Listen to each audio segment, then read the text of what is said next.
Assalamualaikum warahmatullahi wabarakatuh. Salam sehat untuk kita semua. Ibu dosen yang saya hormati, perkenalkan nama saya Budi Setijawan. Di sini izinkan saya untuk mempresentasikan tugas lapangan terbang tentang studi kasus perencanaan bandar udara serta menganalisis berbagai aspek perencanaan bandar udara. Bandar udara yang saya akan paparkan dan juga sebagai judul presentasi kali ini adalah Bandar Udara El Tari yang terletak di Indonesia bagian timur, tepatnya di Kota Kupang, Nusa Tenggara Timur. Sebagai pendahuluan dari presentasi, saya akan memberikan gambaran umum bahwa di negara kita Indonesia merupakan negara yang memiliki banyak pulau dan potensi pariwisata. Pada zaman modern ini, semakin banyak masyarakat Indonesia yang memilih pesawat terbang sebagai alternatif transportasi yang cepat dan simpel, terutama kegiatan yang berdasarkan waktu tempuh. Hal ini menyebabkan peningkatan jumlah pengguna transportasi pesawat terbang di Indonesia. Perkembangan fasilitas bandar udara diperlukan untuk mendukung transportasi pulau antar pulau dan mendukung perkembangan kepariwisataan Indonesia. Dan kegunaan dari bandar udara itu sendiri adalah untuk memfasilitasi moda transportasi berupa pesawat terbang. Sementara itu, Indonesia merupakan negara kepulauan terbesar di dunia sehingga dibutuhkan sarana transportasi yang memadai, aman, dan cepat. Dari 3 moda transportasi yang ada seperti transportasi darat yang seringkali terdapat problem di kondisi jalan, ketergantungan terhadap lalu lintas yang mengakibatkan kemacetan dan terbatasnya jangkauan. Transportasi laut cenderung memakan waktu yang lama sehingga kurang cocok untuk jarak jauh, dan juga transportasi laut perlu dikombinasikan dengan moda transportasi lain seperti darat dan dalam beberapa kasus moda transportasi udara lah sebenarnya yang memenuhi kriteria tersebut, meskipun harus mengeluarkan biaya yang tidak sedikit. Tapi menurut saya faktor-faktorlah yang tidak bisa dibeli dengan uang. Bandara El Tari Kupang merupakan salah satu bandara utama di Provinsi Nusa Tenggara Timur, dan dengan meningkatnya jumlah penumpang dan operasional penerbangan, maka diperlukan analisis dan perbaikan tata letak landasan pacu, taxiway, dan apron untuk meningkatkan keselamatan dan keamanan, juga efisiensi operasional. Berikut saya tampilkan gambar tampak Bandar Udara El Tari yang saya ambil dari Google Map. Juga saya tampilkan letak untuk jalan utama menuju ke bandara. Itu jalan yang paling lebar, yang lainnya jalannya kecil-kecil. Cuman pengalaman saya pernah ke sana itu jalan utamanya. Juga letak apron dan landasan pacu Bandar Udara El Tari. Tujuan dari studi kasus ini adalah untuk menganalisis berbagai aspek perencanaan Bandar Udara El Tari Kupang. Saya bahas mulai dari tata letak landasan pacu. Karakteristik landasan pacu di Bandar Udara El Tari mulai dari panjang landasan pacu 2.500 meter, lebar landasan pacu 45 meter, arah landasan pacu 8/26 klasifikasi landasan pacu 4C. Sudah sesuai dengan klasifikasi ICAO. Kelebihan dari landasan pacu, panjang landasan pacu yang cukup panjang yaitu 2.500 meter, memungkinkan pesawat berukuran besar untuk lepas landas dan mendarat dengan aman.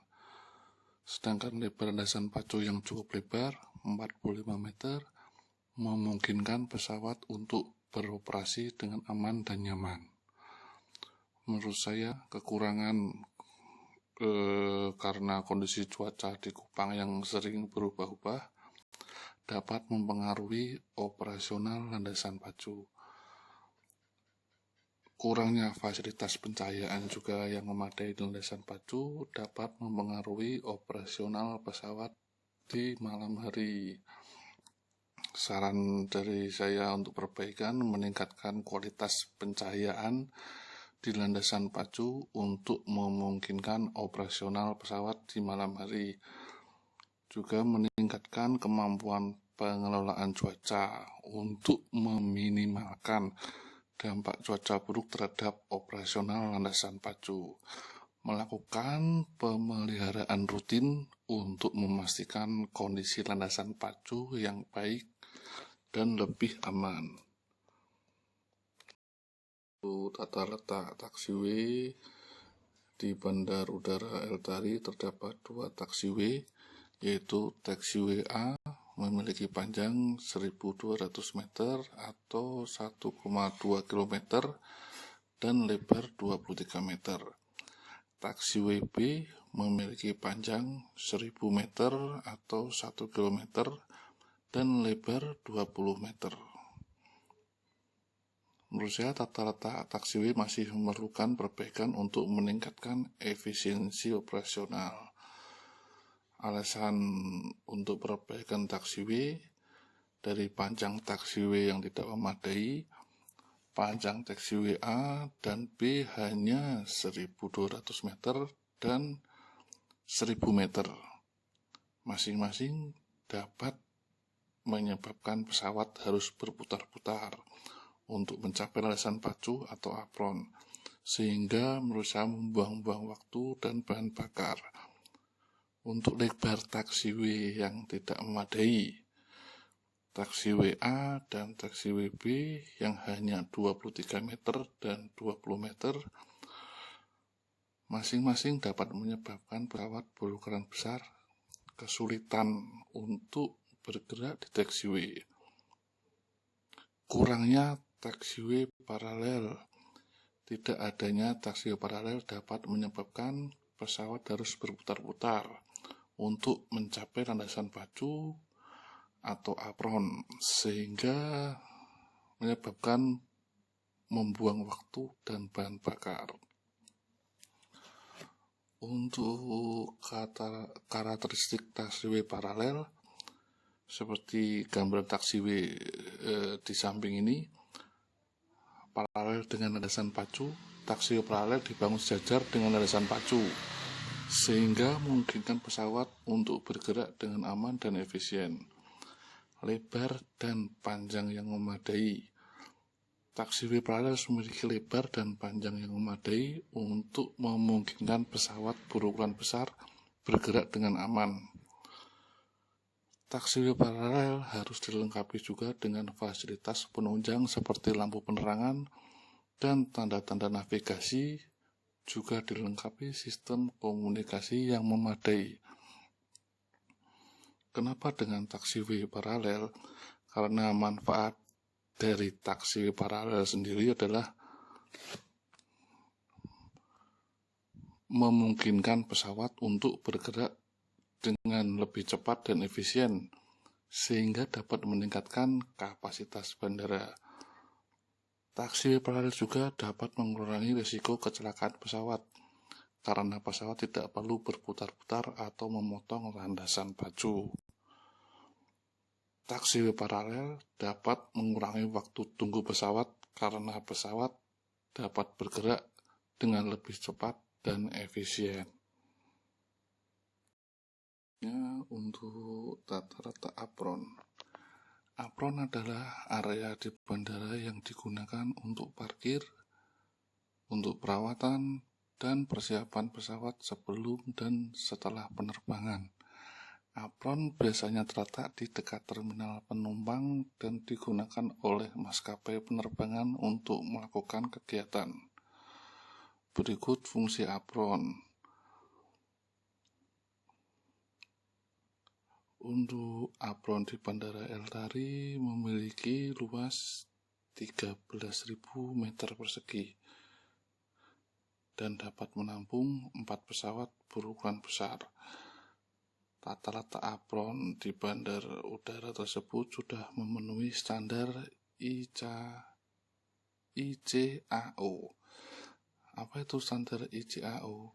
Atau International Civil Aviation Organization adalah serangkaian standar dan rekomendasi yang diterbitkan oleh ICAO untuk memastikan keselamatan, keamanan, dan efisiensi dalam penerbangan sivil internasional. Karena di Bandara ElTari untuk tata apron sudah memenuhi standar, saran untuk meningkatkan kualitas di apron ElTari, perluasan area apron dapat meningkatkan kapasitas parkir pesawat dan memungkinkan pesawat dan persiapan penerbangan yang lebih efektif, jadi diperluas. Terus peningkatan fasilitas apron dapat meningkatkan kenyamanan dan keselamatan penumpang serta memungkinkan perawatan dan persiapan penerbangan yang lebih efektif. Juga peningkatan keamanan apron dapat meningkatkan keselamatan penumpang dan pesawat, serta memungkinkan perawatan dan persiapan penerbangan juga lebih efektif. Perbaikan kondisi permukaan apron. Perbaikan kondisi permukaan apron dapat meningkatkan keselamatan kenyamanan penumpang serta memungkinkan perawatan dan persiapan penerbangan yang lebih efektif lagi. Berikutnya saya akan bahas untuk perencanaan perkerasan landasan pacu Bandara ElTari Kupang terbuat dari bahan beton. Beton yang digunakan sebagai bahan utama. Kenapa? Karena memiliki kekuatan dan ketahanan yang tinggi sehingga dapat menahan beban pesawat yang berat dan bergerak dengan kecepatan tinggi. Untuk karakteristik landasan beton, kenapa harus menggunakan beton? Karena dari segi kekuatan, beton memiliki kekuatan yang tinggi untuk menahan beban pesawat, dan beton tahan terhadap cuaca ekstrim seperti hujan, panas, dan dingin. Kemudahan dari perawatan beton relatif mudah untuk dirawat dan diperbaiki. Tapi untuk biaya pembuatan landasan pacu dari beton relatif lebih tinggi dibandingkan dengan bahan lainnya. Untuk masalah perkerasan di Bandara ElTari sendiri, mungkin karena kurangnya pemeliharaan. Jadi berdampak pada kerusakan permukaan, kerusakan lapisan, juga dari segi drainase yang kurang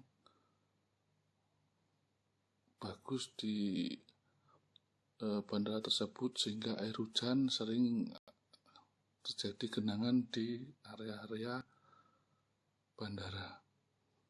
Untuk solusi dan perbaikan dari saya, perbaikan perkerasan, pemasangan sistem drainase.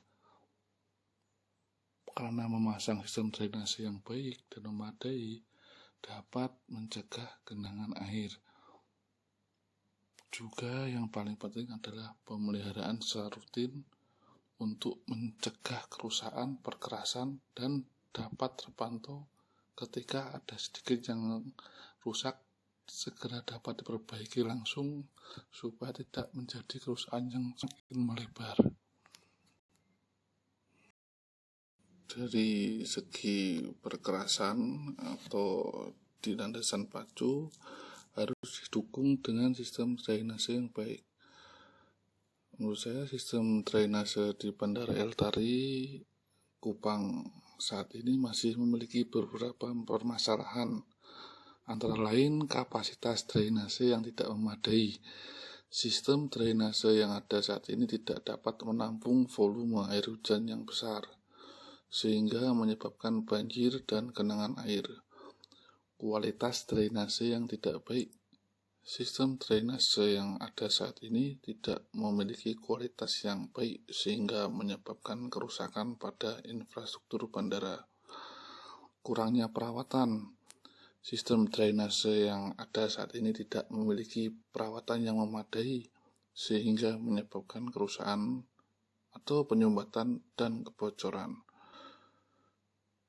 Untuk saran dari saya, membangun sistem drainase yang memadai termasuk saluran diperlebar, penambahan pipa, dan pompa. Pemeliharaan rutin untuk memastikan sistem drainase berfungsi dengan baik. Penambahan kolam retensi untuk mengurangi debit-debit dan genangan dari air hujan. Fasilitas terminal. Kondisi fasilitas terminal Bandara Eltari seperti ruang tunggu di Bandara Eltari masih terbatas dan kurang nyaman. Fasilitas penumpang seperti toilet, restoran, dan toko masih terbatas. Sistem informasi seperti papan informasi dan pengumuman masih tidak efektif. Fasilitas parkir juga masih terbatas dan tidak teratur.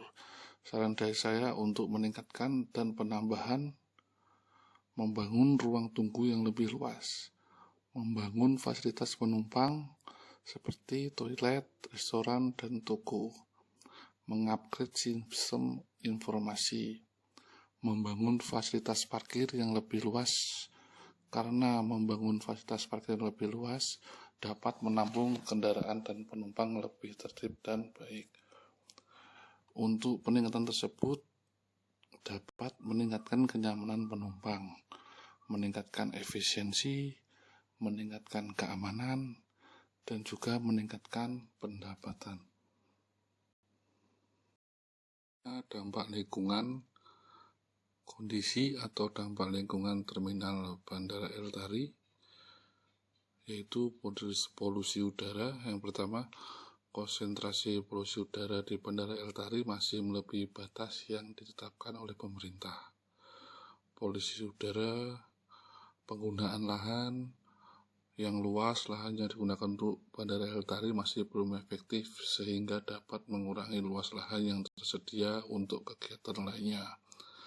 Dampak terhadap ekosistem sekitar Bandara Eltari masih terkena dampak negatif seperti perubahan habitat hewan dan perubahan kualitas air. Berikut saya tampilkan untuk tabel polusi udara di Bandara Eltari. Polusi udara terdapat dua yang saya gambarkan, yaitu partikulat halus dan nitrogen dioksida yang terkandung dalam polusi tersebut. Dalam tabel tersebut menyebutkan perbedaan antara batas polusi udara dan polusi udara aktual di Bandar Udara Eltari. Untuk partikulat halus adalah 5 mikrogram per meter kubik. Jadi 20 mikrogram per meter kubik saya kurangi 15 dari ketetapan pemerintah mikrogram per kubik. Perbedaan antara polusi udara dan polusi aktual Bandara Udara Eltari untuk nitrogen dioksida adalah 20 mikrogram per meter kubik, atau pengurangannya 120 mikrogram per meter kubik. Saya kurangi 100 mikrogram per meter kubik.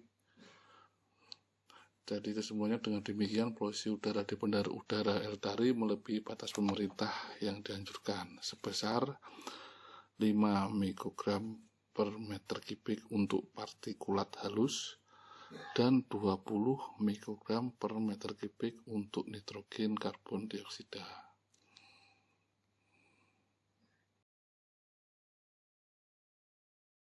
Sebelum mengakhiri presentasi saya, izinkan saya, Ibu, untuk mengucap satu pantun. Ke pasar Johar pakai kebaya. Jangan lupa mengajak si Agus.